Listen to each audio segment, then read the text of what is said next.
Huge news on inflation. Can you taste the liberal tears? They're going, wah. Not just liberals, but mainstream, supposedly right-wing economists and all this. They're like, that's not the way it's supposed to be. All of our numbers say differently. And yet here we are. Great. Great. I mean, it's just great. It's fantastic. And no one can, I don't know what you would say other than the numbers of the numbers. So right here, you got BLS CPI index summary. The consumer price index for all urban consumers increased 0.1% on a seasonally adjusted basis in May after rising 0.2% in April. Over the last 12 months, the all items index increased 2.4%, amigos. 2.4%. Wait a second. Tariffs are going to lead to massive inflation, don't you know? But Trump pulled back on tariffs. Did he? Did he? No, he did not. Right here, the index, well, let's just look. The index for shelters. I want to go to food at home and food away. So again, right here, food away from, right here, this is what I want to do.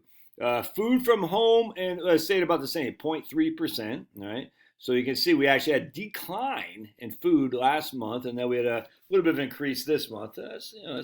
We'd like to see it level off, but still, even that, food at home is only up 2.2% this year, for 12 months, 2.2%. The big one, of course, is always energy. When energy goes down, prices go down. There's just no two ways to look at this, dude. It's just, I know a lot of people think it's empty money supply. It's just not. It's energy. Energy goes up, prices go up. Energy goes down, prices go down. Well, I don't know if I say go down, but they certainly level off.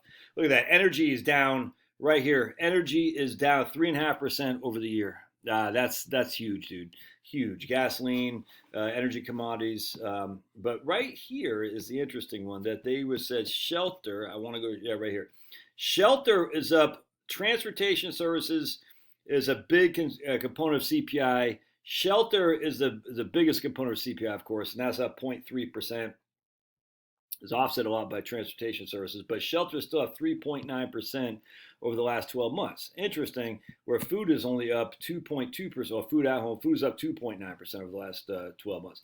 But look at this over the last this section right here. Right here, we got energy going down. We got food only going up 0.3%. We got shelter going up 0.3%, but offset by transportation. Even medical services only up 3%. This is huge. This is freaking fantastic. Fantastic. And you know the CPI numbers, not just the CPI numbers, the freaking GDP numbers going to come in it's going to be freaking smoking hot for sure this quarter. I guarantee, well, I can't guarantee. I highly suspect it will be. Anyway, my man Brian Westbury right here. From First Trust Portfolio. I did a video on him on them today because I love Brian Westbury. He crushes.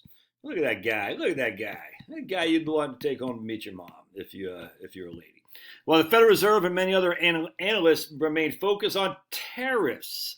Inflation came in below expectations in the fourth month in a row, rising only 0.1%. Like we've been saying for some time, the link between tariffs and inflation is overrated. Yes, tariffs can raise prices for the tariffed items, but they leave less money left over for other goods and services. And guess what? Other things, the non-tariff items, what happens to that? The prices go up necessarily? Not necessarily. They could. But where is your evidence of that happening? You don't have it. You just don't have it. I know you wish you did, but you don't because it's not there. All right. Let's see.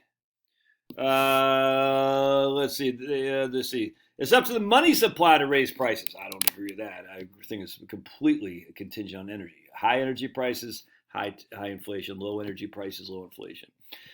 We believe that relative money tightness is why inflation has slowed. It's up at a 1% annual rate in the last 3 years. Diving into the details, food prices rose while energy prices declined. Yep. Let's see here.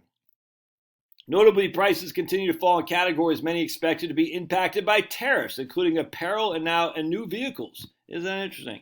Notably, prices continue to fall in many categories many expect to be impacted by tariffs. Yep, interesting. Although inflation is still above the Fed's 2% target, given the lags in monetary policy and slow growth in M2 measure of the money supply, we believe it's time for the Fed to consider reducing short-term rates in the months ahead. I don't agree with that. I like where the short-term rates are right now, so we should stay where we are. But anyway, cry those liberal tears, right-wing economists. When I say right-wing, I'm not talking about like right-wing, like me right-wing, populist. I'm talking about the economists of the old Chicago boys and these, the clownish economists who say, "Oh man, tariffs are always and everywhere inflationary." And I mean, they don't actually say that, but that's kind of what they're implying. They can all pound sand. The facts are they don't have any evidence to back that. They just don't. And yet, some reason this is like sacrosanct, like it's written by God. It's just not true. And here we are, another month in, and yet inflation is still going down. God bless. Love your thoughts. Smash. We'll see you.